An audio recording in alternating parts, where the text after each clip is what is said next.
Estamos a unos segundos de comenzar. Aprovecho de dar, por supuesto, la bienvenida a todos y a todas. We are just about to begin. I would like to take advantage of this moment to welcome you all. Thank you for joining us. This is the last of our series, our seminars in our series, and we will refer to gender equality, and we will also this has been a fabulous opportunity to hear from the various Nordic experiences, and we have learned a great deal from you and those of you working in the Nordic countries, but as well as us from elsewhere around the globe have learned as well. So I would like to greet the ambassador, good morning, the undersecretary as well, and the International Labor Organization as well. It's quite a privilege to have learned about your experience and heard from you. And Verena, thank you as well for joining us. This is the first informal greeting, if you will. I am Paula Molina. I am a journalist from the Cooperativa radio station, and I am moderating these sessions. So it seems as though we are ready to begin. So let us begin. We are here. This is the fourth of the final seminars that we have jointly organized with the Nordic Council. This is a Nordic initiative with regard to gender equality at work. Now, this is a key area, but specifically during the pandemic, we know that the impact has been significantly worse for women, particularly with regard to work, and we know that this whole pandemic has been quite a human travesty. So social dialogue is a tool for achieving gender equality at work. That is the topic of our discussion today. And let me begin first by welcoming all of you who are joining us here today. Thank you once again to each and every one of you. And I would also like to welcome the ambassador of Sweden for joining us. He has been the ambassador in Chile since 2018. So let us begin with some welcoming remarks from the ambassador. Thank you, Paula, and thank you to everyone else. Distinguished Director Fabio Bertranu, Undersecretary Fernando Arab, thank you for joining us. You were just talking about how you were taking part in, we took part in one of the last in-person meetings prior to the pandemic, and welcome to the union representatives. Thank you, Paula from Cooperativa radio as well. Now, it's quite a pleasure for me to provide the welcoming remarks for the last series in this suite of 4 series. Social dialogue is a tool for achieving gender equality at work, sponsored by the Nordic Council of Ministers. I am the ambassador of Sweden in Chile, and gender equality is an issue of fair social justice. It's also a strategy for building inclusive and prosperous societies. This is good for our countries, for the business sector. We know that organizations that are gender equal have better results. And beginning in March, we have learned about a variety of different experiences from distinguished individuals representing the private and public sector from Nordic countries and Chile. We have talked about striking the best work-life balance for women in leadership positions as well. We've talked about gender bias existing in the labor force and work environment, and we have talked about how we can best improve gender equality at work using social dialogue, for example. Now joined by the other ambassadors, Nordic ambassadors in Chile, we hope that we have been able to provide you with some good practical examples of what we have done in the Northern European countries so that we can better foster social inclusion and equality in Chile. Now, we know that actions are required at all the various levels of our societies and at the decision-making level as well. Within companies, within the civil society, we also know that we require public policy, but we must question standards and existing status quo judgments. And so the webinars have referred to the importance of having an accessible, economically feasible care system. So as a result, it's essential to boost the participation of women in the labor force. And prior to the pandemic, it was 81% in Sweden and 58% in Chile. Now, these are OECD statistics, in fact, and we all know that the pandemic has significantly struck the labor force, specifically female members of the labor force in Chile. And well, despite that, we know that there are other barriers as well that are in the way of securing better, more equal opportunities. And these are issues that we have addressed in Sweden as well. For example, the co-responsibility for parenting, where if men were to take on more responsibility for unpaid work, that would be key. So today we're referring to social dialogue among the various stakeholders in the labor market. Global D initiative, for example, is an initiative that was launched in 2016. This was a joint effort by the ILO, the OECD, and the Swedish government, my boss, if you will, the Prime Minister of Sweden, who is a strong advocate of this initiative. And he was also a union leader prior to becoming Prime Minister.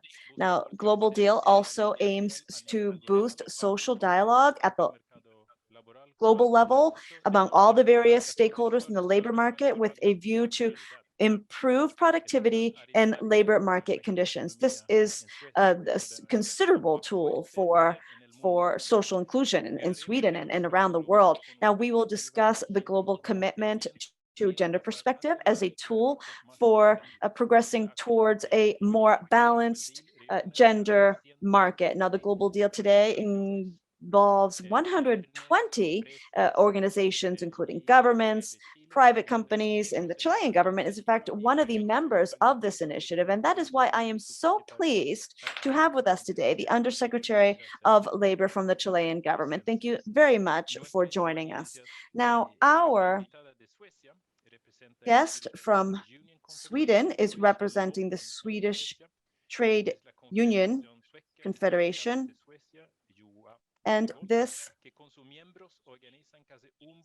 is an organization that works with 1.5 million workers in Sweden, more than 25% of the labor force. And this is one of the key trade union confederations, LO, in Sweden, and the other two account for 68% of all workers in Sweden. And this is a significant advantage for our labor market. First, I would like to give the floor to Fabio from the ILO for some welcoming remarks. And following his presentation, we will see a short video with regard to how one can join this global initiative. And then I would like to refer to the significant participation of the Cooperativa radio. Paula, thank you, and the rest. Thank you so much for supporting this event today. And I wish you the best of luck. May this be a fruitful event for all of you joining us here today. Once again, thank you for being here and welcome. And with the tie between Argentina and Chile yesterday, well, let me now give the floor to Fabio and then Fernando Arab. Thank you very much. Good morning, ladies and gentlemen. My remarks will be brief because I am fully aware of the fact that I agree with what you have mentioned, and I would like to greet the Undersecretary Arab and Juan Moreno as well, the Vice Chair of the CUT in Chile, and Joa Bergold from the Swedish Trade Union Confederation, and Marcela, my colleague, as well, Verena Schmidt and others. Thank you so much for joining us. I would also like to greet the Nordic embassies for this initiative. Thank you for that initiative. And I would also like to point out that these countries I appreciate their commitment to multilateralism. And I also recognize that the global deal is related to exchanging good practices and experiences aimed at boosting productivity, but at the same time, trying to seek a more inclusive and sustainable society and economies across the globe. So this cycle of webinars has truly focused on the Centennial Declaration back in 2019 that mentioned that gender equality is a key aspect. Gender is a key aspect with regard to boosting the future productivity of the labor market. Now, the pandemic has clearly revealed how critical it is for us to redouble our efforts, because we know that also during all crises, there's always an opportunity. So let's look at the silver lining. And the ILO director and the UN Secretary General are always stating how the future calls for greater gender equality, more opportunities for women, and cultural change with regard to the co-responsibilities at home within families. So once again, I would just like to reiterate our commitment here to this tripartite initiative and thank the ambassador again, in addition to the other Nordic embassies. Thank you. Well, thank you so much, Fabio Bertrano from the ILO. I would also like to thank the ambassador, Oscar Stenström, for his kind words for the opening remarks. And within these very first few minutes, we have already certain topics laid on the table, which are very interesting to analyze from Chile regarding what it is that we can see, for example, those things that are happening in Sweden that have to do not only with doing things right and doing things that are ethical, equal opportunities for men and women that are part of society, but also that is the basis to build more prosperous societies. As well as the role that the unions play in Sweden, powerful trade unions, including many of the companies that are participating, which helps to create more stability and prosperity. So we know that these are topics that the Undersecretary is really paying attention to, as well as the leaders that are with us today. So the next part in this webinar, we will have conversations, is Verena Schmidt, who has already been announced by the ambassador, who is an industrial relation and a collective bargaining specialist from ILO in Geneva. And she has a presentation to deliver in this webinar. Welcome, Verena. Muchas gracias. No vamos a ver Thank you so much. antes. We're not going to... You're right. We're supposed to see the video first. The video that the ambassador was mentioning, this is collaborative work. So yes, thank you for reminding me of that. Here's the video. Ensures the benefits of economic growth are fairly shared so that no one is left behind.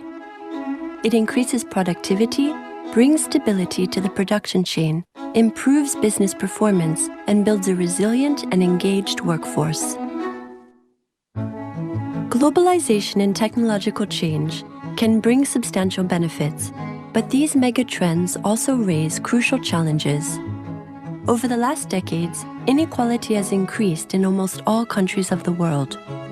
The speed at which these mega trends have progressed, together with a lack of decent work, has alienated many, yet the top 1% has more than doubled their income.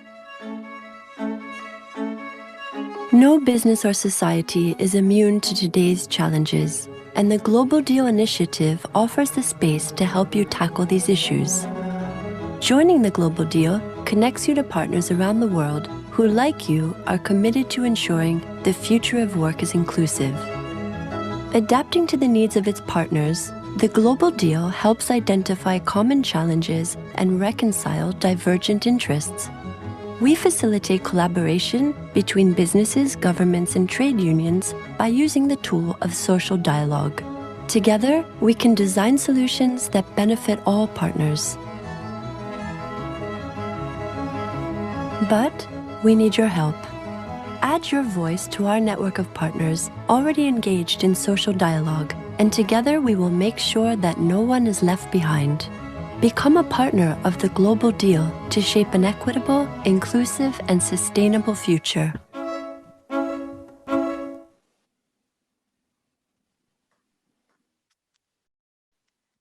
Ahí está una presentación. That's a very quick presentation of this Global Deal initiative in order to ensure an inclusive and sustainable future. And this conversation is precisely part of the dialogue that is needed in order to achieve that goal. Verena Schmidt, now the floor is yours.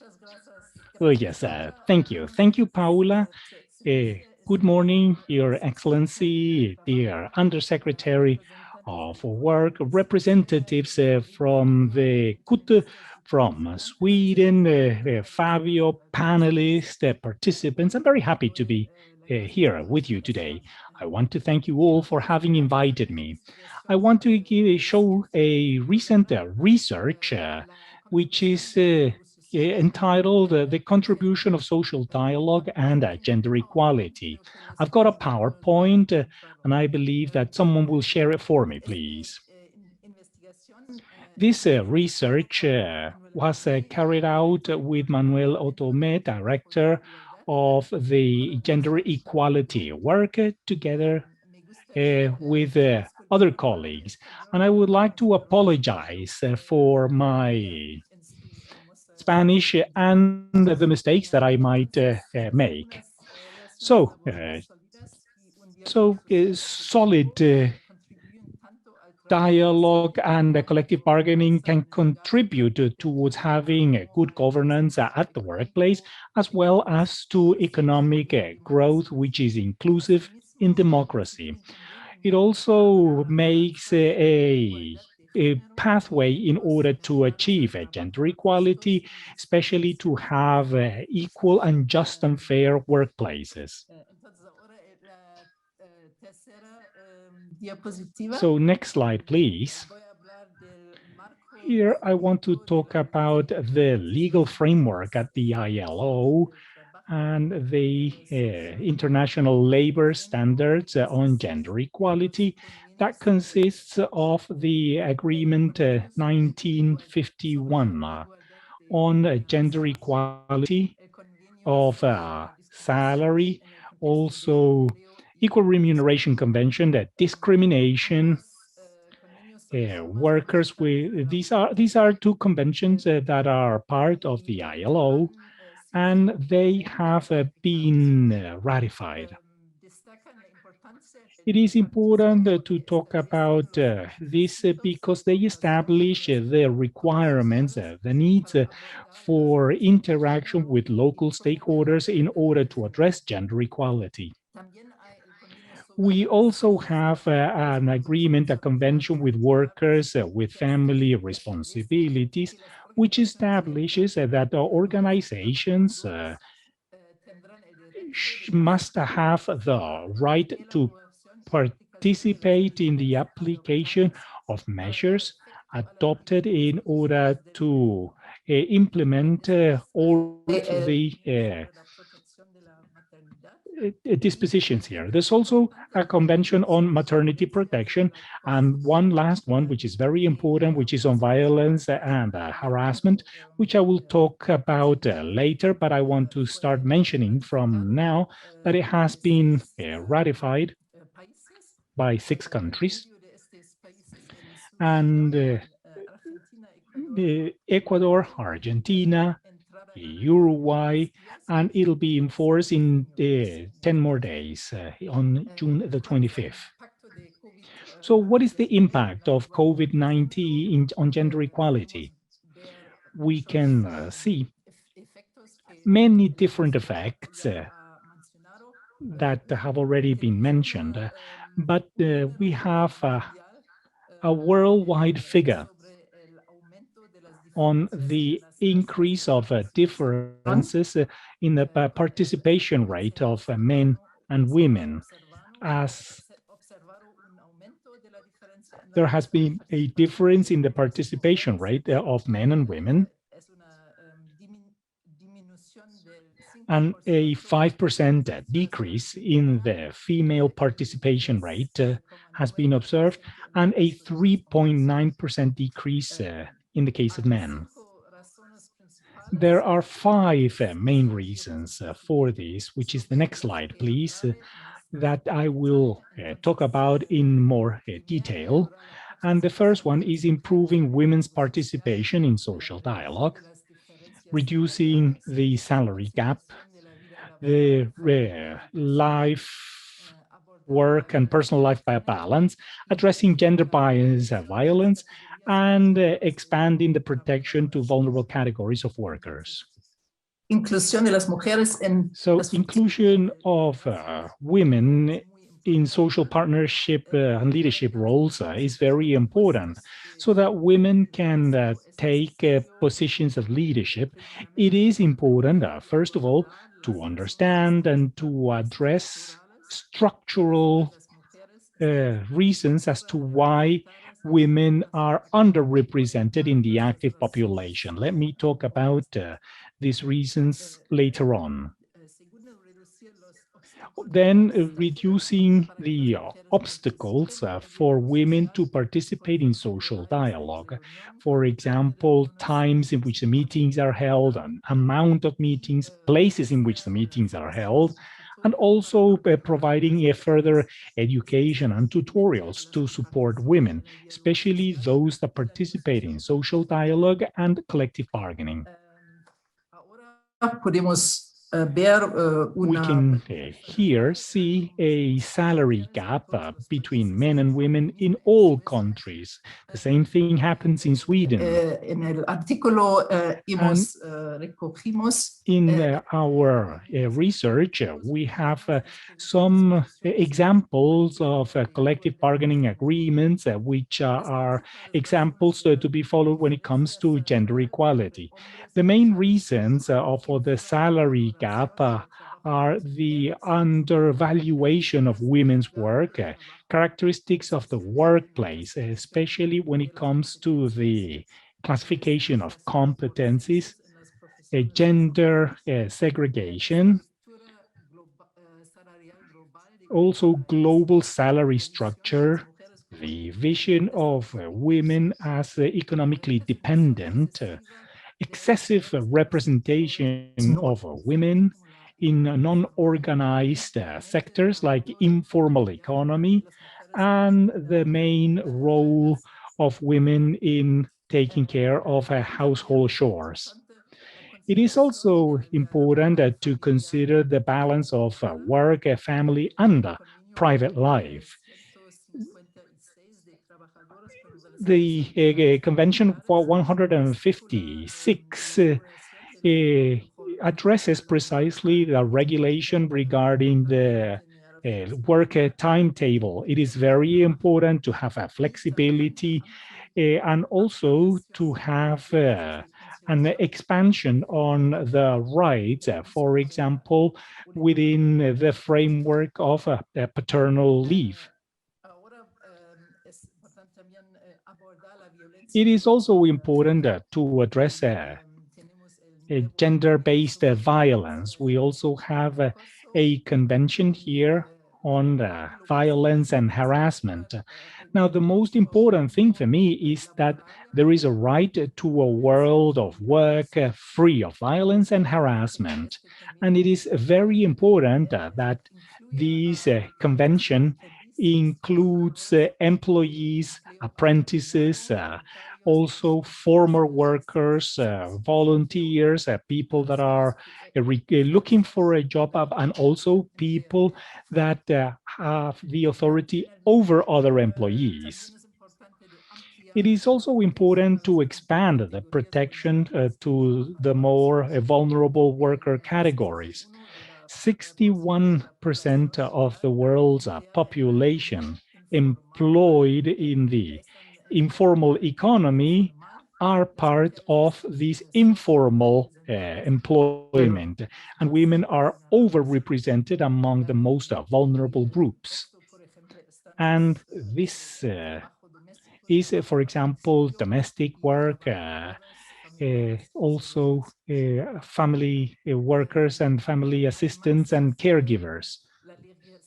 Also, the promotion of a collective bargaining is important when it comes to legislation and these policies. And it is important that the state and the policies promote collective bargaining. Governments could provide some specific numbers in given sectors, also working on the salary differences between men and women. Now, the last slide, please. As a conclusion, then, social dialogue and collective bargaining be very important tools for improving gender equality, and the requirement for the good functioning of social dialogue is the freedom to get together and also the effective negotiation when it comes to collective bargaining. Thank you very much. Well, thank you, Verena Schmidt. She's a specialist in industrial and work relations and collective bargaining from the ILO. And now we will have a conversation panel regarding some of the topics that Verena has presented and other topics that have been mentioned too.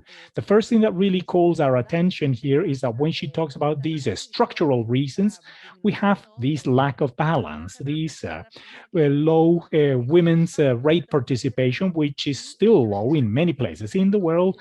And she talks about all different roles that women play, from household chores all the way to leadership positions. And we also see these in biases like, for example, economic dependency, or also the overrepresentation also of women in the informal economy. Those are some of the factors that were mentioned by Verena Schmidt. So before giving the floor to the rest of the presenters, I want to formally introduce those that are going to be with us in this part of the occasion. We have obviously the Undersecretary of Labor, Fernando Arap. We've already greeted him. He is an attorney, and he's got a master's in law with a company law mostly at Universidad Católica. And he's also, well, an important player in this labor world. Also, Mr. Juan Moreno, who is the Vice President of the CUT, that is the labor union. Juan Moreno is with us today. We also have in our conversation Marcela Ugalde, who is an attorney from Universidad de Chile. She works at Volvo. Chile has a vast experience in advising to and consulting to international companies on labor relations. We also have Joa Bergolda, who is an officer of the Welfare, Education and Labor Market Department, Swedish Trade Union Confederation, and one of the authors of the Barometer of Gender Equality. So I want to thank you all for being with us today during this morning. I would like to begin with a question for the Undersecretary of Labor related to some of the issues we referred to. For example, Verena referred to the policy framework and some of the structural issues affecting women's participation in the labor market and keeping them from having full involvement, and what occurred during the pandemic as well. So now, as Undersecretary, what do you have to say about what is going on, and specifically from your perspective as a Chilean public official? Thank you for that. I would like to also take advantage of this moment to greet the ambassador. Hopefully, we will be able to see each other again in person. In fact, we mentioned how more than a year and a half ago, we, in fact, had our last in-person meeting with the ambassador and his team addressing gender equality issues. So I would like to greet Juan Moreno, Verena as well from the ILO, and Juan Moreno, Vice President of the CUT, and as well as Joa from Sweden. Thank you for joining us. Now, After listening to Verena's presentation, I, in fact, was quite envious, but in a positive fashion, of what the Nordic countries have achieved. Now, I think this is clearly related to a deep-seated cultural aspect that is lacking here. Now you referred to gender issues and the context that we're facing today as a result of the pandemic, and more structural concerns as well. Now, as a result of the circumstances, current circumstances, we have seen there's been a dramatic drop in the female participation in the labor market. Now, for many years, we were able to work toward overcoming the barrier that women were facing in the labor market. And it was relatively low compared to your standard, but we were trying to secure that women could move beyond that 50% participation threshold. And unfortunately, we, as a result of the pandemic, are now facing a decade setback. And I would have to say that it's not just related to the pandemic. It goes beyond that. It's this lack of co-responsibility. And as you mentioned this in your presentation, Verena, and the ambassador as well did the same. There is no co-responsibility for domestic work and household chores and care, the care economy, not just for caring for young children, but these elderly. Most elderly are cared for by women in Chile. 97% of people who do not work for pay.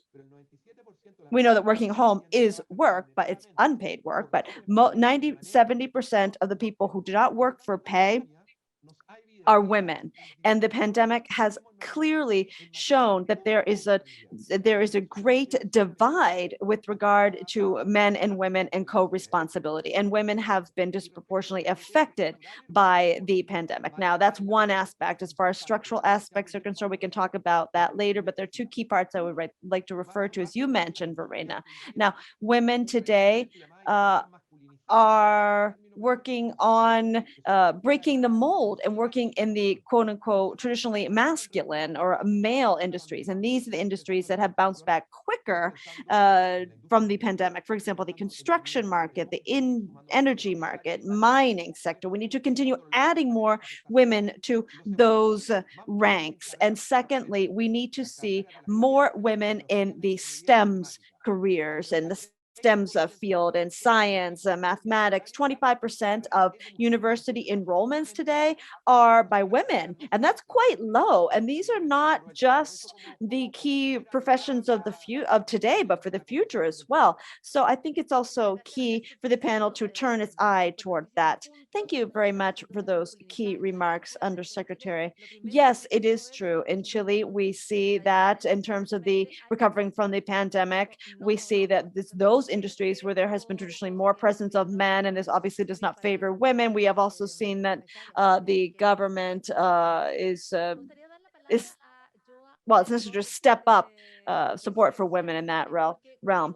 Now, when we refer to these cultural aspects and how these are at the core of many of these difficulties and many of the aspects that are preventing women from having a more full involvement in the labor market, these cultural aspects are probably not just affecting Chile, but affect other nations, for example. And how has social dialogue among the interested parties and stakeholders allowed for fostering the cultural features and attributes that we need? We know that, for example, in Chile, there's a series of bias with regard to the stereotypical roles of men and women and what we should do in society. So what have you done in the North to use social dialogue to move from this bias perspective toward a perspective in which men and women have equal rights at work?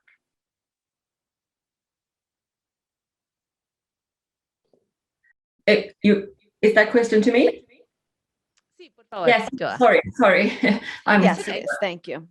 Thank you so much for inviting me, I would like to say first. Well, I would say that the gender equality politics and social dialogue is entwined. It has a long history, starting in the 1930s, if we go way back, when there was a great political discussion on whether married women would be allowed to work. And a state official investigation stated, well, yes, married women should be allowed to work. And we need to, instead of making women stay at home, we need to make it possible for them both to work and to have and raise families, because that was an issue of demographics, actually, and the building of the welfare state. So that's really the historical grounds, I would say. And from the 60s and 70s on, where the sort of more modern gender equality politics was initiated, the trade unions and the social partners has been a driving force, I would say, of course, because I'm a trade union representative, but were quite early on out demanding to the political sphere to provide childcare, to provide a well-functioning, gender equal and flexible parental insurance, for example. And that has always been a discussion, a dialogue between the social partners and the political sphere. So I would say there has been a sort of division, not division of labor, but division of responsibility, perhaps, that the political sphere has, well, sort of promised, taken on to solve the social, social welfare or the welfare services, so such as childcare and so on, and in return, the social partners, the labor market parties, have provided a well-functioning, high-quality workforce, which includes both men and women. So I would say that the core gender equality ideal or common goal or strategy has been for both the trade union partner, the trade unions and the employers, and the social, the political sphere, is to find solutions to make it possible for both men and women to work and to raise families, to be able to be parents and work at the same time, not at the same time, but to raise families and still stay in the workforce. Muchísimas gracias, Joa, por Thank you very much for that, Joa. When you mentioned that these issues have been discussed as early as the 1930s, well, that goes to show that this has been an ongoing struggle to, as you mentioned, ensure that every individual across the board would be able to realize their dreams and work and have a family, and that it's not necessarily about choosing one over the other. And this has involved the collaborative efforts by the private sector, the unions, and the political realm, policy makers. So thank you so much for those remarks. I have a few other questions for you, but of course, I would also like to hear from Juan Moreno as the vice president of the CUT union in Chile. Now, Joa referred to social dialogue and gender policy, how these aspects are intertwined and inseparable. Now, what do you have to say about that? How have we made progress in that realm in Chile? Where do you, what types of challenges do you see as well with regard to boosting the circumstances and participation of men and women? Thank you so much for inviting me here today. In addition to being vice president of the CUT and the president of the Walmart Chile Union, I have also sat on the tripartite board of Chile Valora. And this is a board that has many advantages. And we sit down with the business community, with the policy makers, And we have a long-standing history of social dialogue that has been taking place for quite a while. We believe that that is the best path forward. But before answering your question, I would like to refer to, in order to have effective gender equality, we need to address the gap, the divide between skilled female workers and non-skilled female workers. That's the first gap that we need to close.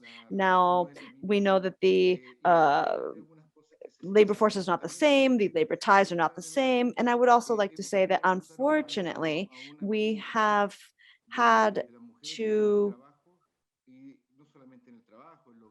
boost the participation of women at work and in unions. And we have only been able to do this through bills and laws that are often questioned as well and subject to criticism. So there are calls for more legislative work. And we also refer to gender violence. And I don't want to just refer to, well, I want to refer to all types of gender violence and specifically labor gender violence. For example, today we have heard a variety of different topics. For example, unemployment.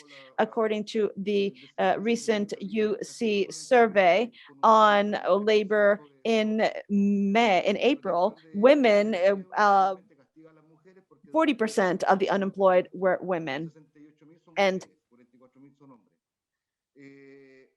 68% of those surveyed were women, so it's worse, even worse. And then the undersecretary in his remarks referred to how today it's not just about labor flexibility, but the flexible labor arrangements. We have referred to these, and it's key to not forget these. And we've also referred to the process of change. I apologize. One moment, please.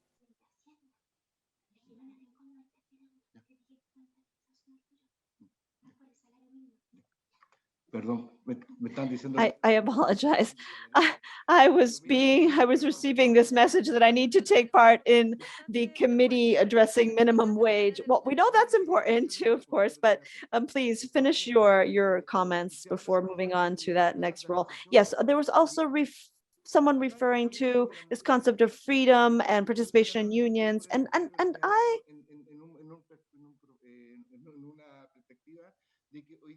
wanted to mention that it has been very difficult to garner genuine, real participation of women in the union sector. Now, this obviously did not have a good start because for example, in the service sector, more than 60% of the unskilled workers are women.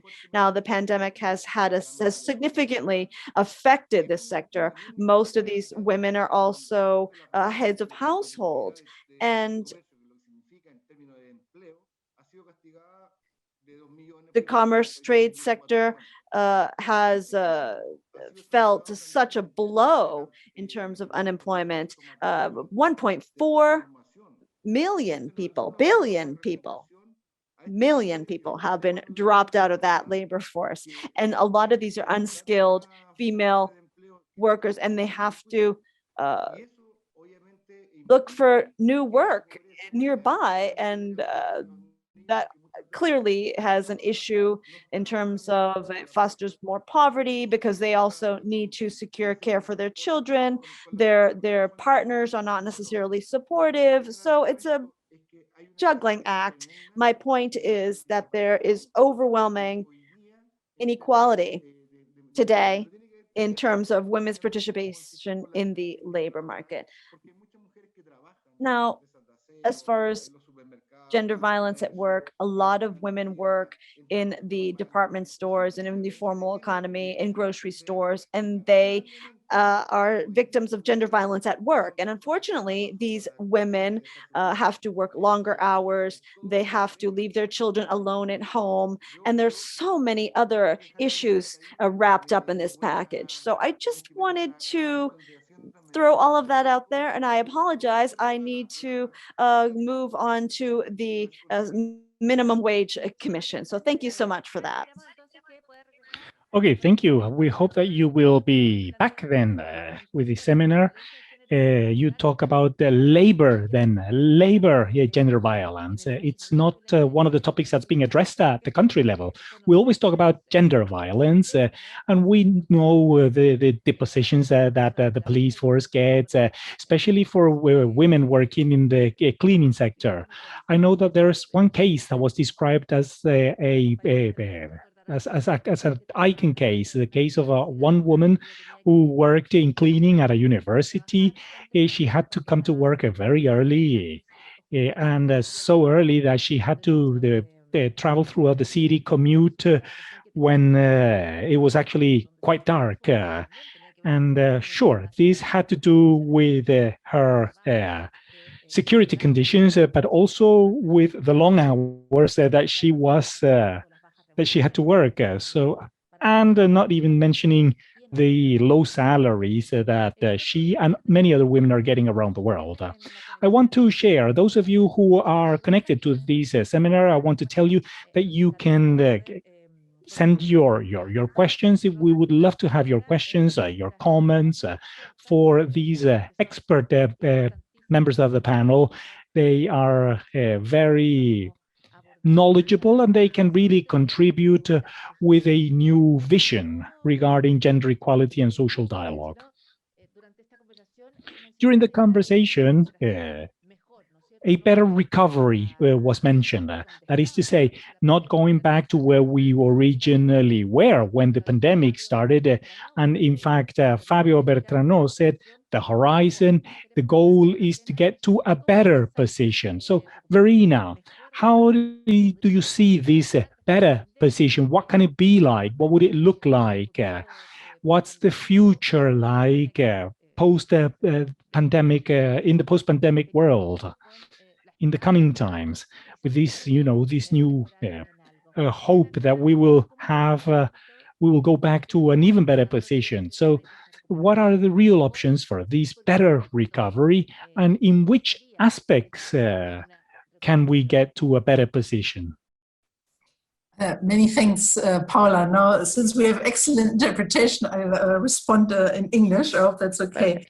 Yes. So I think we have a unique opportunity. I mean, as you said, the crisis has had very tragic and horrific consequences in many parts of the world, and still has. If we look at India and South Africa, for example. But I think it also provides an opportunity, as was said, to do things better.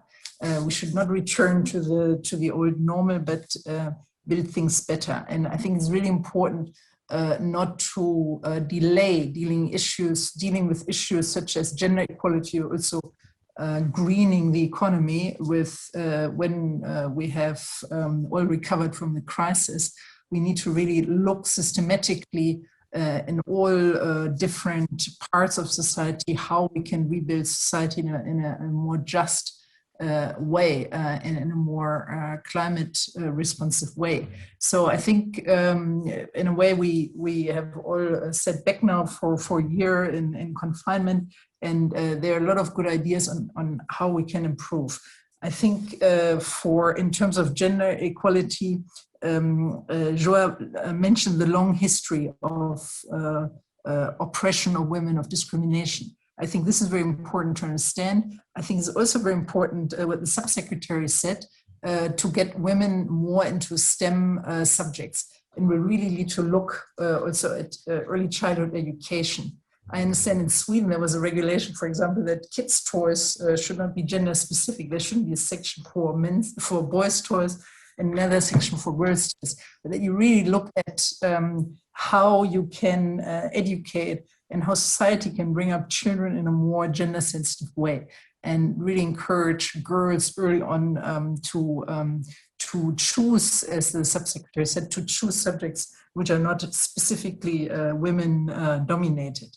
And I think they're very good initiatives already, for example, having a Girls' Day at work, that parents can take girls specifically in male-dominated areas, that when the Public Employment Office advises boys and girls what professions to choose, that they do this in a gender sensitive way, that the girls are encouraged to go into the technological subjects, digitalization, and then the boys also consider becoming childcares, for example. So I think we really need to mainstream gender equality, and we really need a gender sensitive recovery from this pandemic. Muchísimas gracias, Verena, por la respuesta. Well, no, thank you, Verena, for that answer. And I believe that, as you have said, there's a new stage. There's quite a complexity of these whole different set of intertwined realities that we must address in order to get to this equality. That is not trying to only address the stereotypes at work, but also from the early childhood stages, so that we can get, for example, girls more involved in STEM topics. Just like Juan Moreno said from the CUT, women are often allocated to jobs that have lower income. That's what we have to try and avoid. And this is a three-party conversation. The private world does have something to say and to contribute with. They have to be a part of this dialogue. So let us hear part of this perspective from the private world. Marcela Ugalde, she is an attorney. She works at Volvo Chile. Not only do we want to welcome her, but we also want to give her the following question. Volvo Chile is being certified on the standard 3262 on gender equality, promoting equitable labor standards. How are you moving forward with this standard, and what role does social dialogue play, and how do the new generations address this whole process? Well, thank you so much. I want to greet you all, and I'm very happy to participate in this conversation on a topic that is as important as gender equality is. I want to start by saying that the Volvo Group has been working on these topics for more than 10 years on inclusion and trying to get a gender balance throughout the organization. And we have established quite ambitious goals. By 2025, we want to have 25% of women in leadership positions, 50% of women, 50% of representation of women. Volvo has about 100,000 employees in 190 different countries. We've also thought about having at least 2 women in every application process, in every hiring process, and having women as part of the succession plan. Volvo Chile, then, within this whole framework, also has included as one of the pillars, one of the values, inclusion and gender equality. And we also have our local goals. We want to increase the participation of women in positions that have traditionally been taken by men. We have 2 service consultants in different regions. We have 3 women that are in charge of our warehouses, and that's how we want to continue increasing women's participation. Now, when it comes to the standards certification, we believe that dialogue is the tool that is necessary. Without it, it's not possible. We've trained all of the HR group, all leadership. We've established internal conversations to promote dialogue between teams and to understand what it's really all about, how to promote gender equality, what are the biases that we see, what are the actions that we can actually undertake. And we're going to continue moving forward along this path on dialogue, dissemination, etc., etc. Well, thank you for that, Marcela. Marcela also mentions here los hombres en las empresas, ¿no? Y que no tienen ninguna relación con que but that mujeres really have no reason con la misma capacidad, con el mismo take some éxito, of these positions encargados de equally poder. successfully. For example, you've just talked about being in charge of a warehouse. Why is it that men normally have that position? It's just something that is cultural, and we need to challenge these cultural trends so that we can simply have the best person, regardless of the gender, in the positions. I would like to go back to the undersecretary, because in Chile, we have quite a few challenges before exacerba, no es un misterio. Actually magnified. It's no mystery that women have been more impacted with this whole pandemic situation. So, Undersecretary, what is the main challenge?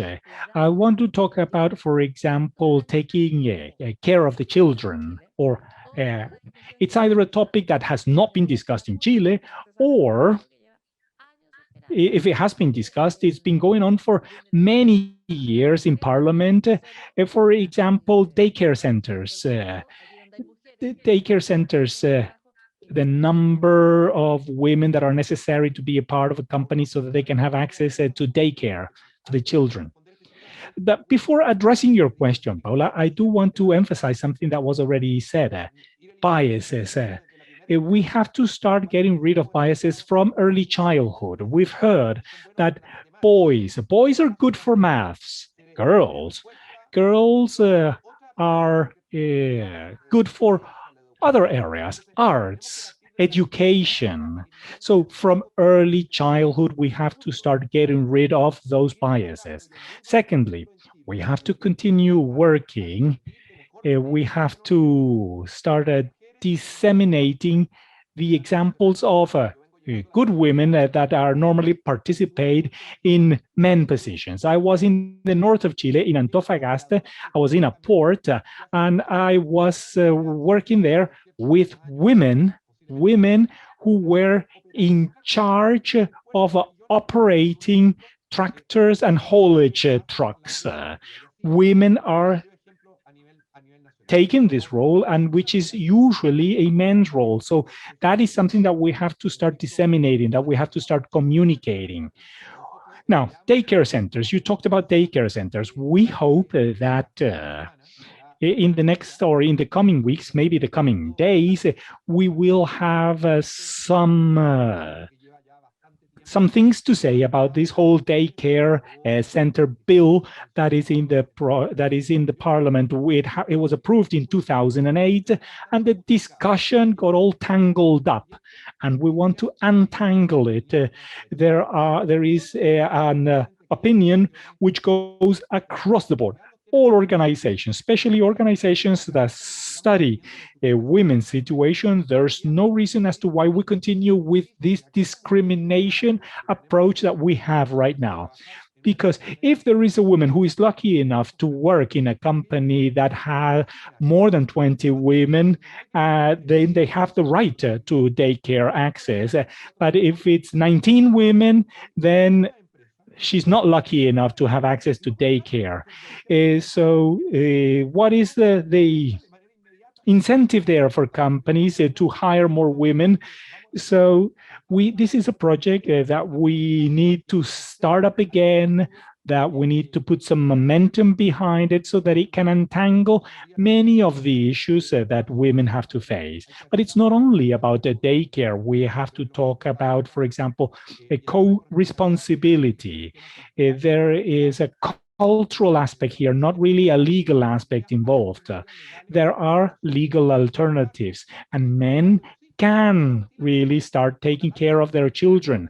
For example, parental leave, postnatal leave. Only 42% of the men are being taken advantage of that. Also, the sick leave for children under 1 year of age, and men are not really taking full advantage of it. The leave also, it's a 5-day leave. We know this is nothing that is really exceptional. 5 days that fathers can take off work. Under 20% of fathers or men take advantage of that. So we have to really start looking into this from a cultural point of view. And I believe that social dialogue, such as this one, where we have workers, where we have leaders, where we have men and women, is very important. And there are some very good practices, and Juan Moreno knows that. So more postnatal leave, more possibilities for men to participate in household chores. There are many social challenges that we have to address, and we have to continue working on that. And the goal has not got to be going back to what we had before the pandemic. We have to really exceed that. But we're starting from further down because of the pandemic. So we really have to take advantage of this momentum. We all know that there is a gender approach and that we must all move in that direction in order to really move forward. Thank you. That's great to hear that these daycare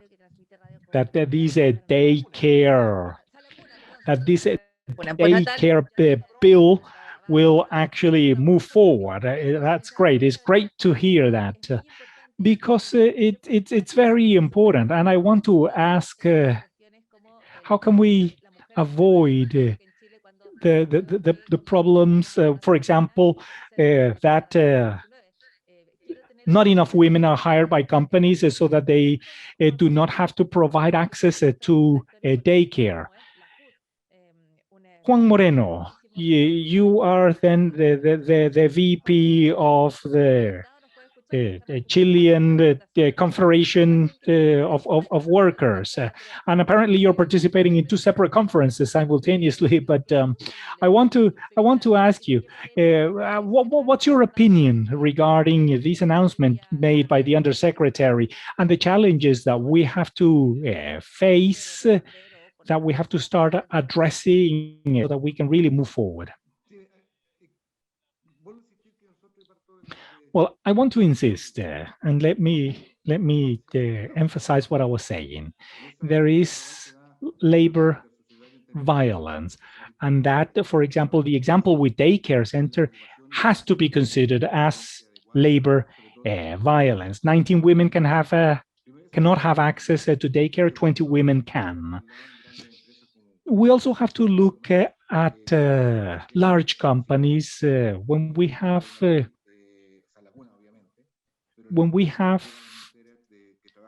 companies, for example, contractors. We have contractors. We have some other companies that, for example, are subdivided with the different ID numbers. So that's a malpractice where we have companies that are trying to avoid many of the responsibilities and are not providing women with all of the appropriate conditions. When we talk about gender equality, well, that is one of the things that I'm precisely referring to. We can see that women's rights are being violated. I talked about the difference between skilled and non-skilled labor. Women that are skilled, I mean, we always talk about the minimum salary, but we really have to zoom in. How many companies or what is the universe of women working that are considered skilled labor and that are actually working? So when we talk about minimum salary, for example, we're not talking about necessarily all women. We want to talk about these women that are really being underpaid. When I was I've talked to many people, and I have gone to some of my colleagues' house, and they are living in overcrowded households, overcrowded rooms. Many of them are women who are immigrants. So we really need to move forward with real equality. And I've been to Geneva, for example. I have seen the evolution that these countries have implemented. What we need here precisely is more political willingness. What we need here is also less selfishness on behalf of the businessman, real supervision, legal supervision, also laws. We're going to have daycare regardless of how many women we have working. But what's the real problem? When we talk about all of these things, this has a social cost. And then many companies say, oh, well, hiring women is too expensive for me. So there's an issue here. We've got the analysis. The analysis is ready. And I believe that this is one of the topics that we need to talk about when we talk about the new constitution that we're going to set up in our country. And obviously, we also have men who are single parents who take care of the children. But this has got to be then a condition that is universal for both men and women. In fact, we have to create a policy for the coming years that addresses, for example, the aging population.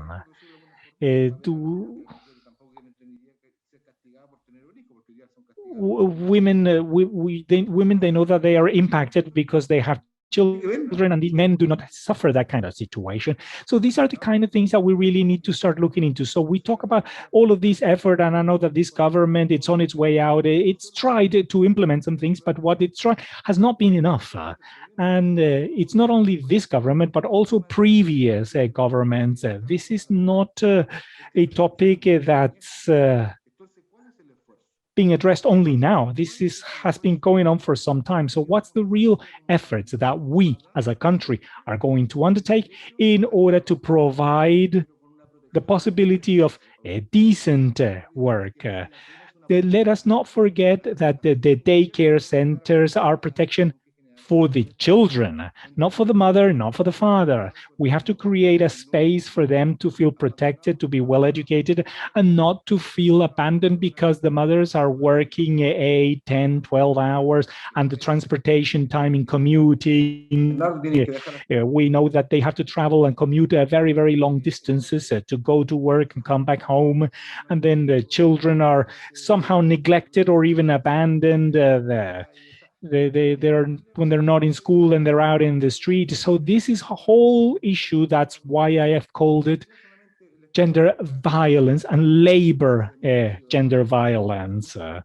This is an issue that all workers face. We are all citizens, we all pay taxes, and we must all have the same kind of benefits.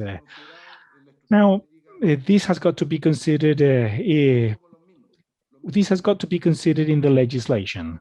So we've got an issue here. Let us not even talk about social welfare, social security. We know that, and let me just talk about a single topic here.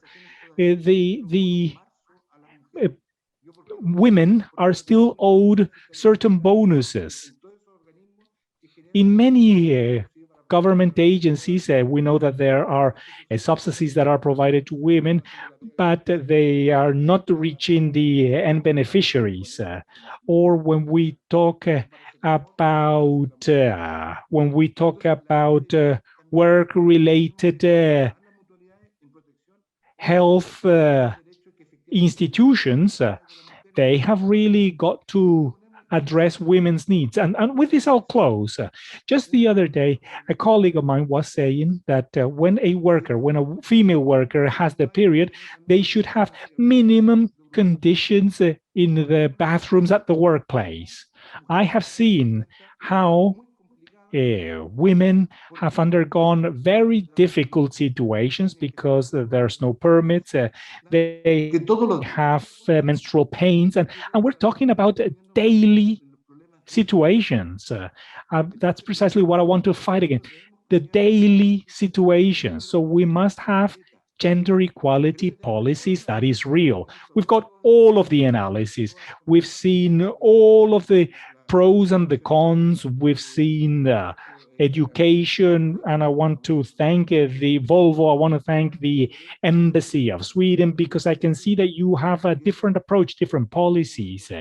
But we have to start replicating that in Chile. We've already got all of the diagnosis. We've got all of the analysis. What are we waiting for?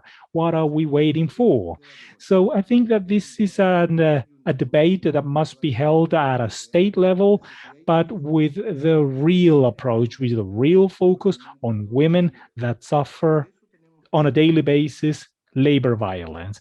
And that's why we really need to push forward in order to have equity between women and the environment, the family, the children. Remember that women play 3 different roles. So they are educators, head of households, and they're workers. They do it all.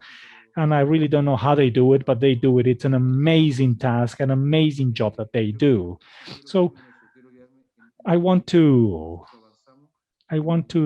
then end with that. How can we really move forward in creating gender equality that is based on work that has dignified salaries, that have equal, decent work conditions, no exploitation, that all of their all of their taxes are paid for, that all of their insurance are paid for. So what we're going to be doing as a country. Thank you so much for that. You referred to micro personal aspects all the way up. You referred to women who are on their period in a labor setting that is not conducive to taking care of that. And you also referred to the macro aspects. This is an issue that also relates to the redrafting of the Chilean constitution, for example. Now, I wanted to ask a question to Joa, with regard to what Juan Moreno has described, because he has referred to an overall assessment, and within that assessment, he refers to some poor practices. For example, he has referred to the selfish attitude of certain sectors, the erroneous structure of how large companies outsource, subcontract, and this at the same time further exacerbates the vulnerable situation of the outsourced or subcontracted individuals. Often the necessary taxes for the individuals are not paid either, or insurances.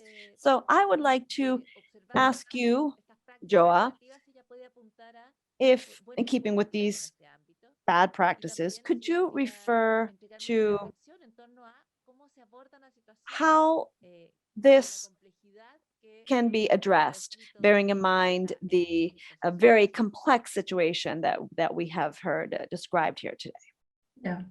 Okay. Yes. Thank you for your question. I would say that what Juan has described is a situation which I can,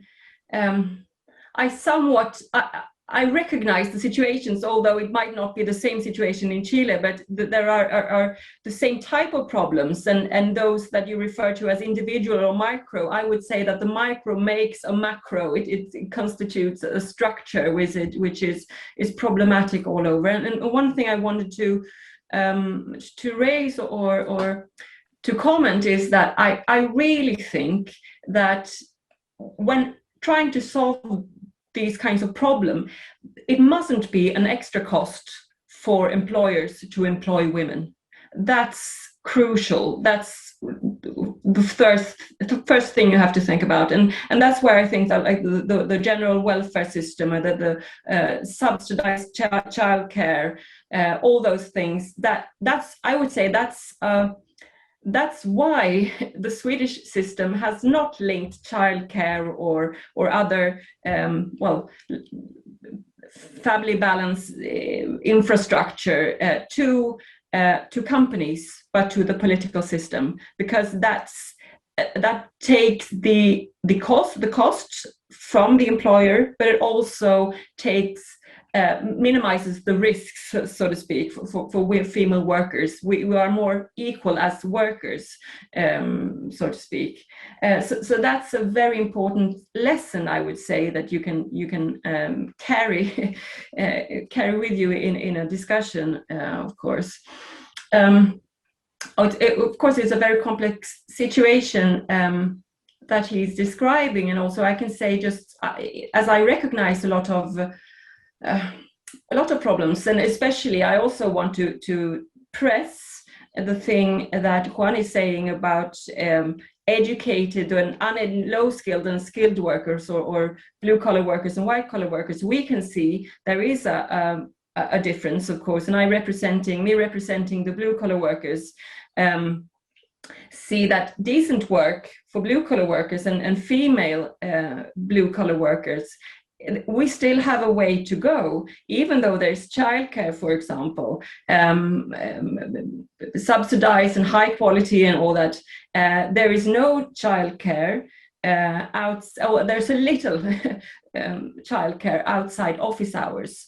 And blue-collar workers, and especially women working part-time, which half of blue-collar workers do, they work part-time. They also work part-time. They work part-time, but they also work outside office hours. They work at nights. They work at weekends. They work at early mornings, and those are times when there is no daycare. So you have to use private solutions, or you have to be married to someone or partner with someone who can take care of the children, so to speak. So and the issue of violence at work. I mean, right now we're in the process of investigating whether we are ready to ratify the Convention 190 of abolishing harassment and violence and harassment in Sweden. We can see there are still gaps. There are situations for especially blue-collar workers working in the department or the retail sector or the cleaning sector and you name it, that are very in vulnerable situations, and there isn't enough protection from the employers or from the legislation, so to speak. So, what can you do if that was the question? You have to talk about it. You have to remind, and I would say that also again, representing the blue-collar workers, and if we look at look at the discussion we've had during the pandemic here in Sweden. There has been a lot of focus on, the middle classes like myself, working from home or working from their summer house. But we haven't talked enough, I would say. We haven't talked enough about those who has been at work all the time. We've conducted a major study looking at the conditions for blue-collar workers during the pandemic, and we can say that before the pandemic, 99% worked at their workplace. There was and during the pandemic, because what the Swedish government said is, if you can work at home, of course, that's what everyone has said. Even though 94% of our members cannot work at home, they've been at work at their working place. They work very close to other people, sort of like contact work. Even if you work in a department store, you're still very close to other people. We can see that women in blue-collar work they've been really hardly hit by the pandemic. If you look at the working condition, they have had a tougher work environment, a tougher working load. They have had a lot of a greater risk of being ill and being critically ill, and they've taken the main part of the unpaid work. So I have no universal solutions, but I think we have to be very clear and try to describe the reality as we see it and make it also a political problem, and also a problem worth discussing with the employers, but also with the political sphere. So that's not a solution, but it's a way of saying that we shouldn't be quiet. We need to really describe the reality as we see it, and in that way, if trying to close it down to the social dialogue. The social dialogue is a crucial way of doing that, of sitting down, tripartite discussions, which also sometimes can be a better way of discussing with the employers if you have the three different roles, getting together and trying to discuss a problem, but also trying to find common solutions. And you can see, okay, where should the responsibility lay? Is this something for the state to try to solve? Is it something for the employers? And what do the workers have to do? How can we help the situation? So the social dialogue, I would say, is going to be keep on being a very, very important tool for social adjustment, also ongoing prosperity for the social economy. Thanks. Muchísimas gracias, Joa. Efectivamente, yo creo que la necesidad de no solo estar instalando estos temas, sino que estarlos debatiendo de manera permanente. Necessary to constantly refer to these issues. We need to do more. We need to, these have been a driver of change. And in Chile, we have this overall assessment. We have a clear idea as to what's going on. And it's also important to make sure that we do see what's going on and see and describe these realities, because this is a key part of the social dialogue that we all need to carry out. Now, it seems as though several individuals have questions, but before that, let me refer to Verena, because she referred to the legal framework and what is going on from within the ILO. She referred to salary discrimination, maternity leave and protection, etc., and those legal aspects. Now, from within that legal framework, how do you address social dialogue? For example, Juan and Joa referred to how women workers receive different types of pay. I mean, they have a different job description and job reality. And there's not just one single type of female worker, but there are several different types of female workers with different pay realities, different work contexts. So could you refer to that, please? Yes, thank you, Paula. So the ILO published a global wage report 2 years ago, specifically addressing differences in pay between women and men globally. And I recommend you look at this report. What came out of this report, or what the ILO is doing about pay discrimination, is in our conventions on remuneration and discrimination. And what's really important is for salaries to not just look at, to not just compare the salaries of the same work carried out in one specific unit, but to really look at the value of work. Equal pay for work of equal value is what is in the convention. So that means that you can, for example, and this has been done in both Australia and in Germany, that you can compare the salaries of a childcare worker, which are predominantly women, with the salary of a garbage collector. In both countries, Australia and Germany, the garbage collectors were paid higher because traditionally you needed a lot of muscle and it was a very tough job, very dangerous also and indecent. But then they looked at what skills are required, and it turned out that in the classification of the women's job, the so-called women's job, the childcare workers, for example, caring for a child was not classified. It was seen in both countries that women in any case know how to do that. So it was not classified as a skill. So after the revaluation and the reclassification of the skills, the salary of the childcare workers was increased. So it's very important to really look at the details of the job classification and to also include that in the collective agreement.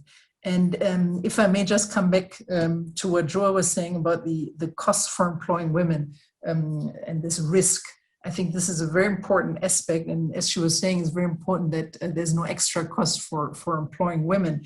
And of course, there's also the risk of carrying responsibility, what Juan and the Undersecretary of Labor refer to also. And one way this was dealt with in Sweden initially, and now also in other European countries, is by parental care and having a specific period that cannot be transferred. So in other words, you have 1 year of parental leave if both partners share, and otherwise you only have 10 months, 9 months. And that really encourages men, and it was very successful in most countries, that far more fathers took up parental leave, which reduces the risk to employ women, because you have the same risk also for fathers. So this is very important. Another tool that has worked quite well is the so-called time banking, that you can, and this is very complicated to do because of issues of insolvency, what happens in insolvencies, but it has worked in various countries, that basically you can bank your working time. So when you're young and fit, you can bank, you can save a lot of working time, do a lot of excessive or long working days. And then when you may have childcare responsibilities later on, you can use this positive balance in your account for working less. And this is a very important, very good tool for flexibility of working time and taking care of the needs of women and carers, which were referred to also by Juan Moreno. And finally, I'd like to say what Joa said about those who are blue-collar workers or the vulnerable people.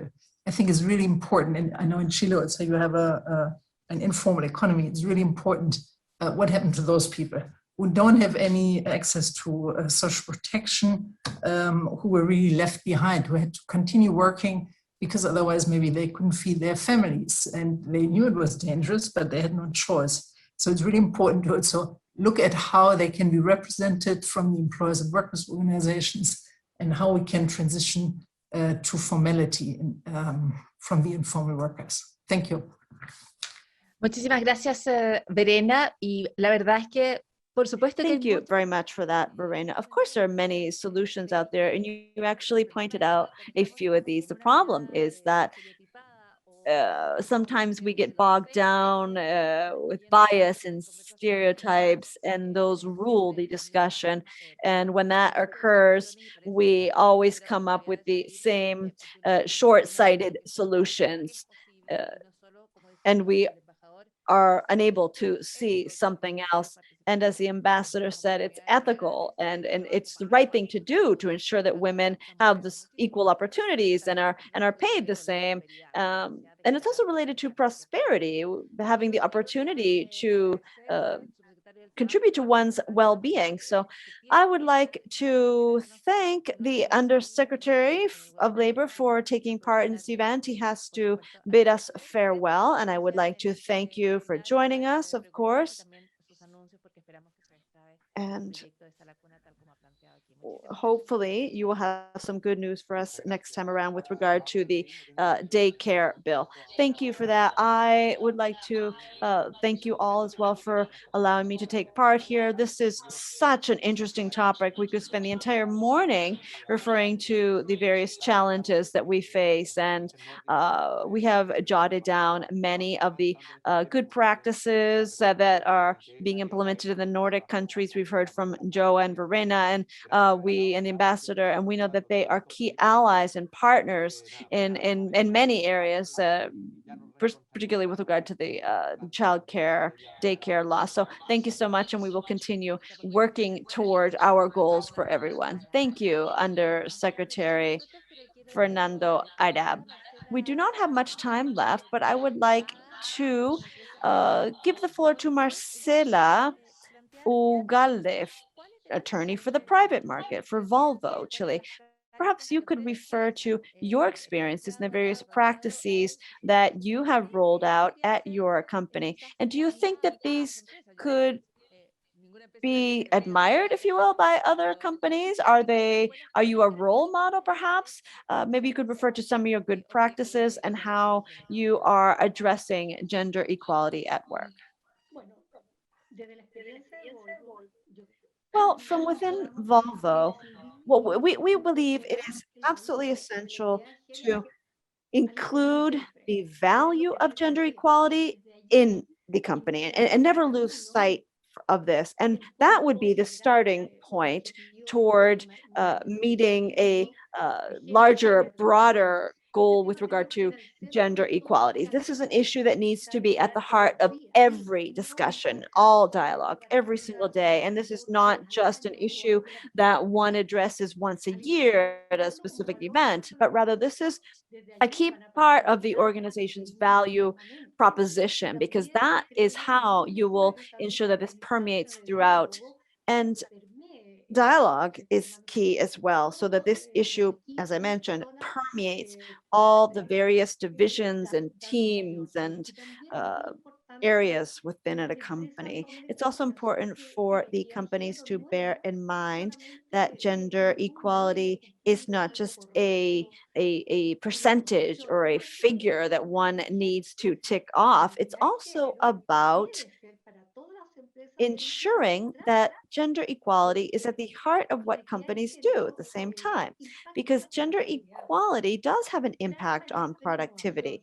It does bring about more innovation. If you have a diverse, inclusive staff, this also fosters greater commitment by your companies. And it also allows you to attract new talent, different talent.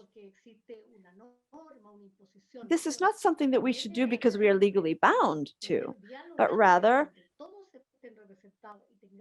representing all individuals from all walks of life in the social dialogue will allow us to ensure that this is natural, that it occurs spontaneously, something that is part of what we do and not something that we must do. Thank you for that, Marcela. I would also like to ask a question to Fabio Bertrano.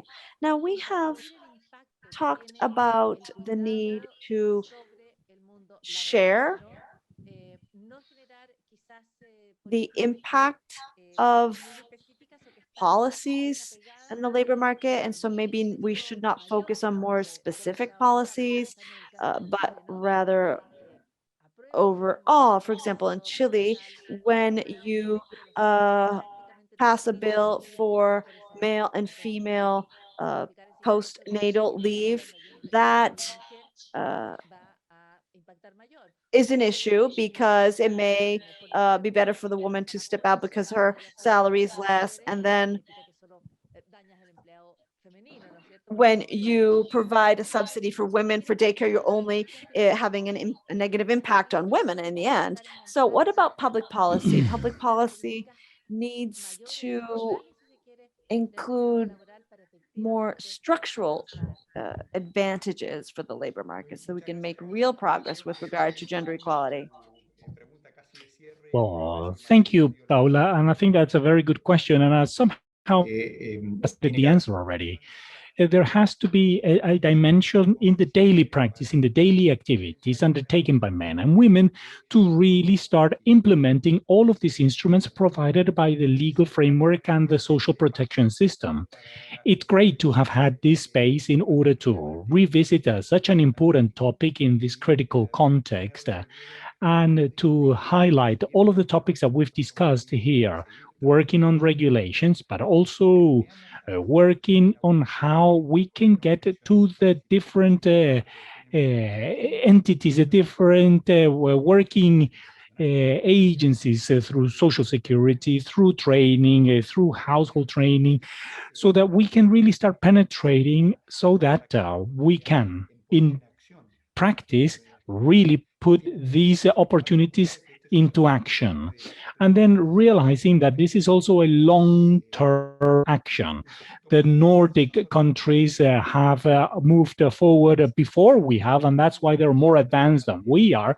But we have to continue working on this. I mean, this is a signal that this is a target that we must all be working towards, and we must be making progress through different aspects, regulations, institutions, practice, behaviors that we have as people and as employees.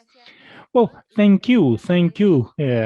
Actually, yes, it is an ongoing pathway, it's an ongoing journey, and we have to start walking it, and we have to move forward, and we must never get tired. That's the most important thing. Dialogue, keeping these open conversations involving all the stakeholders, whether they be men or women, in order to have these live conversations. I want to thank you all for your participation. From Radio Cooperativa, it has been quite an honor to be part of these webinars. We have learned so much and we have important discussions that we need to have. We need to have open dialogues in our country. I want to then thank you all for your participation. Joa Bergold, in particular from Sweden. Thank you so much, Joa, for your participation, for your comments. Marcela Ugalde from Volvo, thank you so much for your contribution to this conversation. Juan Moreno had to leave. Unfortunately, we know that we've just gone over the time, just a few minutes. I want to thank then Juan for some of the topics that he has presented urgently. Verena Schmidt, also, thank you for your presentation on the legal framework and other important aspects from the ILO, and the Undersecretary, Fernand Arap. Fabio Bertrand, Director of ILO, and Oscar Stenstrom, the Ambassador. Thank you so much. And myself, Paula Molina, I want to thank you all. And just one very last point. We're going to have a podcast also in Radio Cooperativa so that we can continue contributing towards these kind of conversations. So we will probably include part of your comments, part of this presentation in that podcast that we will have. Thank you so very much, and I hope that you have a good rest of the day. Thank you, Paula. See you soon. Bye-bye. Thank you.